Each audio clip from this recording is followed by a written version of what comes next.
Bonjour à tous. L'objectif de cette vidéo, c'est de partager les quelques découvertes que j'ai faites lors de mes expériences sur des courses multijours. J'ai fait une dizaine de courses continues sur 6 jours ou plus, et ma particularité est que j'ai toujours veillé à bien réussir la répartition des kilomètres par journée, avec des résultats souvent proches de 720 à 800 km sur les 6 jours. Ça me permet d'afficher une bonne maturité dans le domaine. Je vais vous présenter ça sous forme de transparent. Pour rester simple, je vais me limiter à 6 et le contenu de chacun sera de une lettre ou quelques lignes maximum, avec peut-être quelques dessins pour illustration. Et voici le premier message. On va voir la façon la plus répandue de rater ces 6 jours. C'est le jour 1. Et s'il n'y avait qu'un seul message à retenir de la présentation, c'est bien celui-là. On fait toujours trop de kilomètres le jour 1. Et voici mon explication. Que faites-vous avant de vous élancer pour une compétition de 10 km? Vous allez vous échauffer pour préparer vos muscles et votre système cardiovasculaire à l'effort intense de la course rapide. Et pour une course d'ultra, généralement, on ne voit aucun coureur s'échauffer avant la course. Est-ce à dire que votre corps est prêt à faire de la course continue? Je ne crois pas. Le corps a besoin de faire une transition entre votre état de départ, une personne proche du sédentaire, vers l'état souhaité, un coureur continu sur plusieurs jours. Et c'est la leçon que j'ai tirée de tous mes 6 jours, où au cours de la deuxième journée, j'ai toujours ressenti une grande facilité et un grand plaisir de courir. Et cet état s'est maintenu jusqu'au dernier jour. Vous êtes peut-être surpris que j'utilise le mot sédentaire pour qualifier notre état de départ. Mais combien d'heures vous entraînez-vous par jour? 1, 2, 3 heures? Plus? Vous êtes bien plus proche du sédentaire que du coureur continu, qui lui va passer de 18 à 22 heures par jour à courir. Alors, vous aurez une grosse adaptation à faire. Imaginez-vous l'énorme effort que votre organisme doit fournir pour s'adapter à ça? Alors, il ne s'agit pas ici de faire un échauffement de 20 ou 30 minutes, ça ne suffirait pas. Je prétends qu'il faut ménager l'organisme pendant une phase que j'appelle phase d'adaptation, qui va durer un peu plus d'une journée et qui est l'équivalent en ultra de votre échauffement sur un 10 km. Pendant cette phase, votre organisme va mobiliser d'énormes ressources pour chercher à s'adapter à l'état de coureur continu. Et si vous lui demandez en plus de faire beaucoup de kilomètres durant cette première journée, il ne pourra pas s'adapter correctement. Et il va rentrer dans un état de fatigue qui va s'accentuer au cours des journées suivantes et provoquer finalement une dégradation de vos performances, voire des blessures. Si au contraire, vous lui laissez de la marge en baissant le kilométrage de la journée 1, peut-être d'une vingtaine de kilomètres, alors vous allez avoir une bonne surprise. Vous allez constater qu'au cours de la deuxième journée, la course deviendra de plus en plus facile, automatique. Vous ressentirez le plaisir unique de courir avec un corps adapté. Posez-vous la question suivante. Quel est le meilleur entraîneur au monde pour vous, le meilleur coach?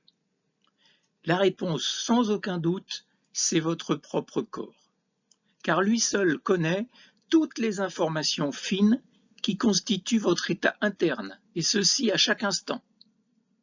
Il possède des mécanismes très sophistiqués et efficaces pour s'adapter à toutes vos actions. Par exemple, quand vous avez chaud, il déclenche la sudation.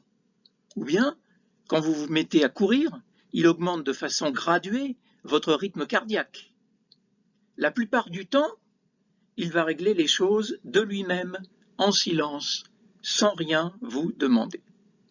Mais parfois, lorsqu'on veut lui faire faire quelque chose d'extrême ou de dangereux, il va solliciter notre collaboration. c'est son mécanisme de protection, de survie. Ce mécanisme très puissant a été peaufiné pendant des millions d'années. Pour communiquer avec nous, il va nous envoyer des messages. Le problème, c'est que l'homme moderne s'est éloigné de son corps. Il n'écoute plus ou ne comprend plus le langage corporel. Ou alors, il veut lui imposer sa volonté et en négliger les signaux. Croit-il être plus intelligent que le mécanisme optimisé pendant plusieurs millions d'années? Il veut courir contre son corps. Moi, pour me réconcilier avec lui, j'ai effectué plusieurs stages d'immersion dans des courses multijours continues, d'une durée de 6 à 15 jours chacun. J'ai écouté mon corps et voici ce qu'il m'a appris. Voici d'abord un exemple bien connu de tous. Quand vous faites un marathon, le signal principal arrive vers le 30e kilomètre.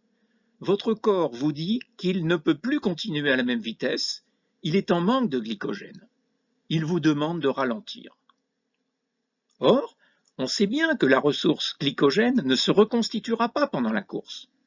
Alors, la seule solution pour maintenir notre performance, c'est de forcer pendant les quelques dizaines de minutes restantes jusqu'à passer l'arrivée. Mais en ultra, il y a des hauts et il y a des bas en ultra. Et ce qui est magique, c'est qu'on a le temps de reconstituer chacune des ressources qui viendraient à manquer. Ne croyez-vous pas qu'il serait aberrant de choisir de forcer sur une durée restante de plusieurs jours? Ce serait le meilleur moyen de perdre sur les deux tableaux, à la fois la performance et le confort de course. Alors, écoutez votre corps, prenez le temps de renouveler vos ressources pour éviter de plonger dans la grande fatigue. Lors des festivals de course auxquels j'ai participé, qui regroupent des 48 heures, des 6 jours, des 10 jours et même des 1000 miles, j'ai eu tout le temps nécessaire pour observer ce que j'appellerais la faune des animaux participants. Et j'ai identifié 3 types différents. Le premier type, c'est le coureur. On le reconnaît facilement celui-là. Il va courir, s'arrêter pour récupérer, pour manger ou pour dormir, et recourir, etc. Mais ma vraie définition du coureur, c'est la suivante. C'est celui qui fait plus de kilomètres en courant en une journée de 24 heures que s'il ne les avait marchés. Le deuxième type, c'est le marcheur.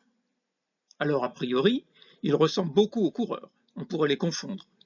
Mais ce type est différent par son comportement. En effet, il va marcher pendant beaucoup plus longtemps que le coureur avant de marquer une pause. Et ses arrêts de nuit sont beaucoup plus courts. C'est normal, direz-vous. Son effort est plus faible, donc il a moins besoin de récupérer. Pouvez-vous maintenant deviner le troisième type que j'ai découvert? Un indice. Il est affreux. Et souvent il penche. Ah, on ne veut pas le rencontrer celui-là, surtout la nuit. Il est très difficile à doubler car il zigzague sur toute la route. Il est souvent extrêmement fatigué, voire blessé. C'est le zombie. Voyons maintenant comment se déroule la course. Au départ, quasiment tout le monde est un joyeux coureur. Il est très facile de trottiner plus vite que si l'on marchait. Mais il y a un problème. Le coureur a une fâcheuse tendance à perdre progressivement sa vitesse de course. S'il ne fait rien pour contrebalancer cet effet, il va être obligé de s'arrêter pour récupérer. Et c'est là que le marcheur va le grignoter.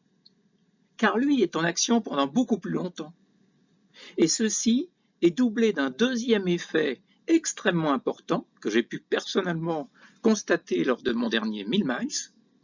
Le corps étant beaucoup moins fatigué dans une journée de marche que dans une journée de course, il aura besoin de moins d'heures de sommeil pour récupérer. Alors on comprend bien qu'à partir d'un certain seuil, le coureur ne dispose plus d'assez de différence de vitesse par rapport au marcheur, qui va finir par le doubler pendant ses pauses ou pendant son sommeil. Ce coureur vient sans le savoir de basculer dans le profil des marcheurs. Et il aurait intérêt à transformer certaines portions de course en portions de marche pour éviter de se fatiguer encore plus. Mais il ne le sait pas. Ma surprise est la rapidité avec laquelle cette transformation se produit. Par exemple, étant sur le 1000 miles depuis 7 jours et ayant réussi à stabiliser ma vitesse de course, je vois débouler les coureurs tout frais des 10 jours. Alors, ils nous doublent très facilement. Mais pendant combien de temps? Au bout de quelques heures, oui, quelques heures seulement, ils ont pour la plupart grillé toute leur vitesse de coureur. C'est spectaculaire. Et rebelote 4 jours après, lorsque les coureurs des 6 jours sont lâchés. Remarque intéressante. Les kilomètres effectués à la marche sont bien moins traumatisants que les kilomètres de course. Et c'est très important lorsque, dans les derniers jours, on lutte contre une fatigue. En conclusion, bien que chacun se prenne pour un coureur, son profil va évoluer au fur et à mesure que la course se produit vers le profil de marcheur, et parfois même celui de zombie. Vous avez compris qu'on va tout faire pour éviter d'en arriver là. Voici maintenant une petite histoire. Un jour, les animaux se réunissent, et l'un d'eux a une idée très bizarre. Il propose un challenge de course continue, jour et nuit, pendant une semaine. Alors les autres consultent la notice d'utilisation du corps humain, et ils voient bien que l'humain est une espèce diurne, qui dort donc la nuit pour se régénérer.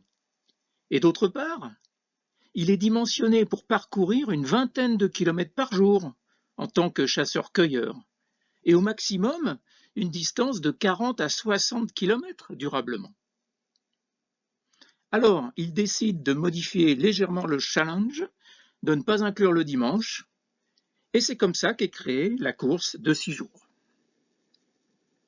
Alors, voyons maintenant comment se préparer. On rappelle que votre organisme n'est pas fait pour ça. Comment alors le préparer à affronter au mieux ce challenge énorme? La plupart vont faire des longues sorties, de plus en plus longues. D'autres vont inclure un peu de vitesse. Bref, il y a une complète diversité dans les méthodes de préparation. Tous semblent quand même privilégier le volume kilométrique. Alors qui a raison? J'ai tendance à dire aucun de ceux-là. Et voici ma réponse. Lorsque vous voulez progresser, il faut vous poser la question suivante. Quel est le facteur limitant? Qu'allez-vous rencontrer pendant la course qui va limiter votre performance? Ce ne sont pas vos capacités de coureur qui vont vous limiter, mais votre caisse. Vos muscles, vos tendons, vos os. Après quelques jours, vous allez être fatigué, vos tendons vous feront souffrir et vous ne pourrez plus courir normalement. Et voici maintenant mes quelques conseils. En 1. Travaillez votre récupération physique qui vous maintiendra dans un état de fatigue modéré durant toute l'épreuve. En 2. Pourquoi ne pas aussi travailler votre marche? Vous allez vraisemblablement l'utiliser. Ça vous évitera des ampoules qui ne manqueront pas d'arriver, car les points d'appui de la marche sont différents des points d'appui de la course. En 3. Évitez tout volume kilométrique. Restez aussi loin que possible de la fatigue et de la blessure. Elles viendront bien assez tôt au cours de la course. Pour être plus précis, intéressons-nous de plus près aux problèmes spécifiques que vous allez rencontrer et donnons aussi quelques solutions. La fatigue musculaire, elle peut se contrôler en injectant des portions de marche ou des arrêts complets pour relaxation. Les ampoules. L'apparition d'ampoules peut être largement diminuée en laissant refroidir ses pieds régulièrement et en changeant de modèle de chaussures pour que les frottements ne soient pas toujours aux mêmes endroits. Et bien sûr, travaillez votre marche à l'entraînement. Digestion. La digestion étant pénible en courant, pourquoi ne pas faire une petite sieste après chaque repas? Le sommeil. Le manque de sommeil peut être terrible durant la nuit. Le coureur rapide manquant de sommeil perdra d'ailleurs sa vitesse. C'était son atout principal. Une pause pour dormir est donc essentielle et correspond d'ailleurs à la notice d'utilisation du corps humain.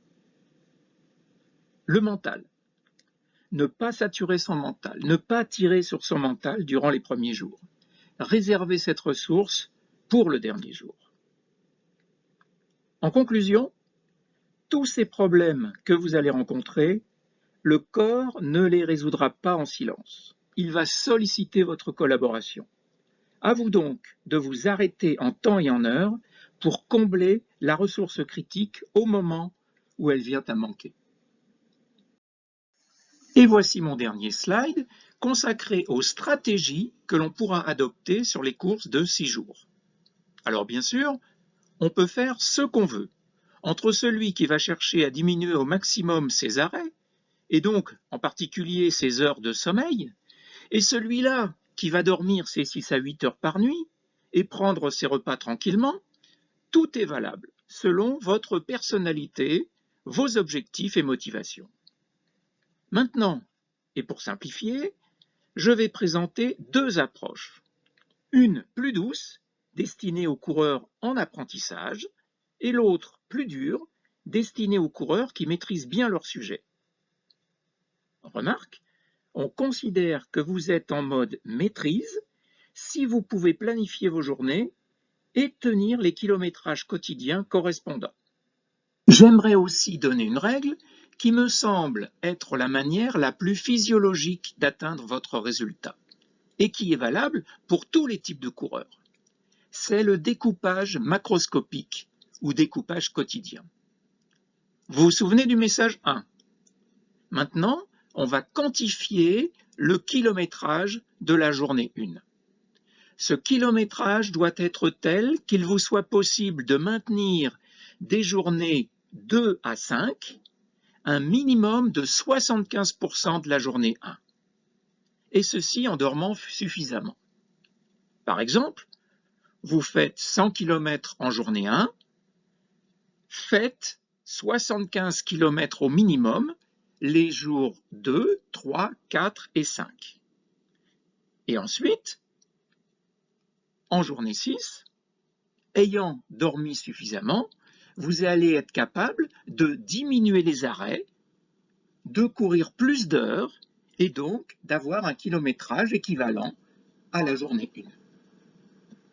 Remarquez que c'est une recette de flat split. On effectuera autant de kilomètres durant les 3 premiers jours que dans les 3 derniers jours. Deuxième message, et je vous conseille de relire la notice d'utilisation du corps humain. On en déduira qu'on n'arrivera pas à être un coureur continu, efficace, sur une course aussi longue que des 6 jours. Mais on va essayer de l'approcher.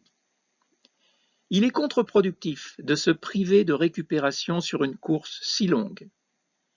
À nous donc d'en tirer les conséquences.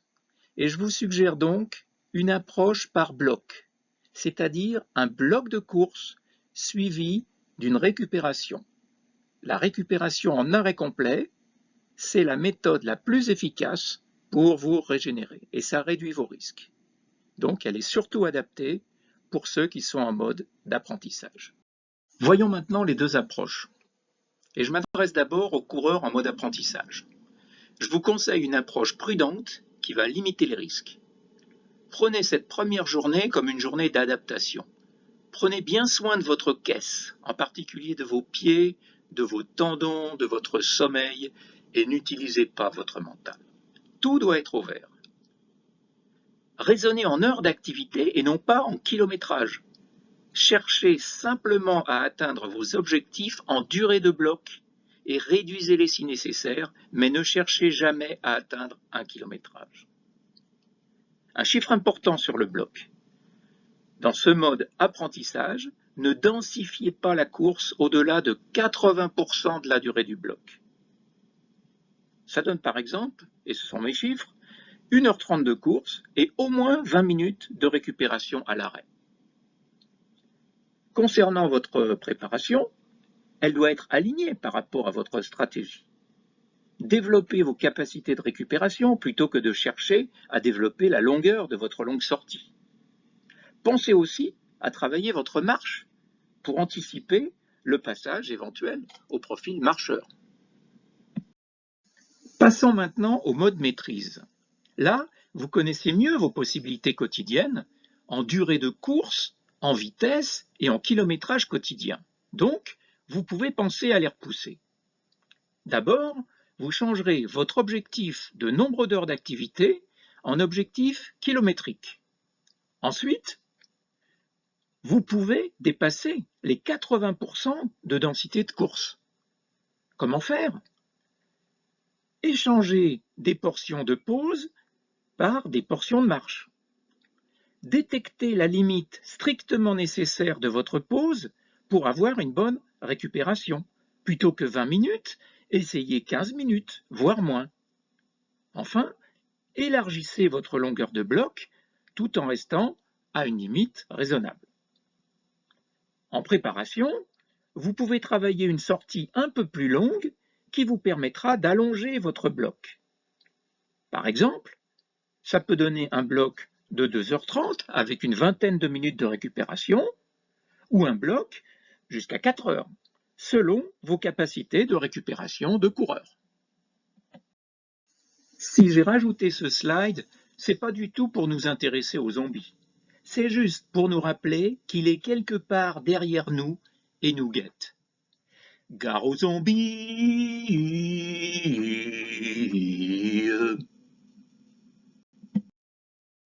Enfin, et pour ceux qui ne l'ont pas lu, je vous mets un lien vers mon livre en français, publié aux éditions Jacques Flamand, où vous pourrez retrouver des idées du même genre. En attendant que je termine mon nouvel ouvrage consacré spécifiquement aux courses multijours. Je vous remercie de votre attention.